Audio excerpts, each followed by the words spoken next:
నిజంగా చెప్తున్నా.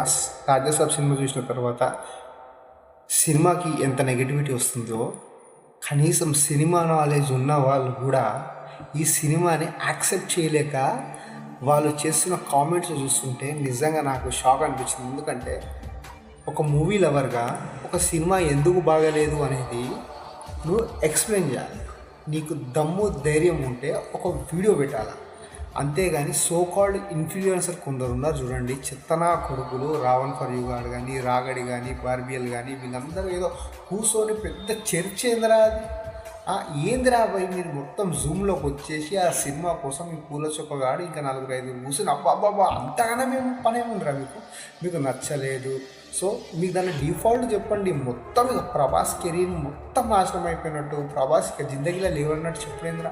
అసలు మారుతి నిజంగా చెప్పాలి, తన కెరియర్ మీరు చూసుకుంటే ఫస్ట్ తీసిన సినిమాలు 3 మొత్తం అది అడల్ట్ రేటెడ్ మూవీ లాగా ఉండే.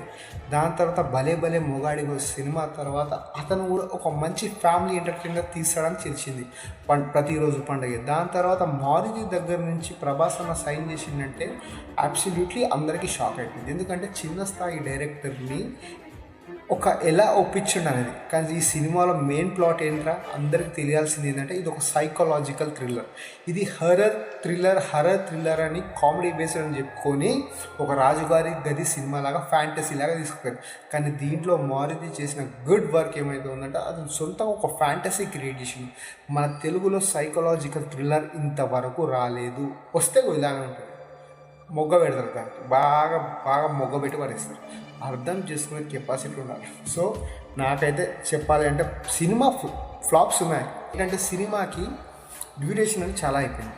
ఫస్ట్ హాఫ్ అయితే absolutely work, is a no doubt about it అనమాట. సినిమా ఫస్ట్ హాఫ్ అయితే చాలా హ్యాపీగా ఉంటుంది. ఓపెన్ కాగానే కొన్ని సీన్స్ కానీ సాంగ్స్ కానీ వర్త్ ఉన్నాయి. ఫస్ట్ హాఫ్ మొత్తం హ్యాపీగా వెళ్ళిపోయింది అనమాట. సెకండ్ హాఫ్లో కొద్దిగా లాగినట్టు ఉంటుంది, దాంట్లో కామెడీగా ఉంటుంది, ప్రేక్షకుడు ఖచ్చితంగా నవ్విన వాళ్ళు కూడా ఉన్నారు. ఇక లాస్ట్కి ఏంటంటే ఇక ఆ సైకలాజికల్ థ్రిల్లర్ని తీసుకోలేకపోయారు. ఎందుకంటే ఇట్లాంటి సినిమాలు మనము ప్రీవియస్లో తెలుగులో రాలేదు కాబట్టి సినిమా అందరికీ నచ్చట్లేదు. మేబీ ఇన్ఫ్యాక్ట్ ఖచ్చితంగా ఈ సినిమా ప్రభాస్ అన్న కెరియర్లో దాంతోపాటు మారుతికి ఒక నెక్స్ట్ లెవెల్ మూవీ అనేది చెప్పుకుంటాం.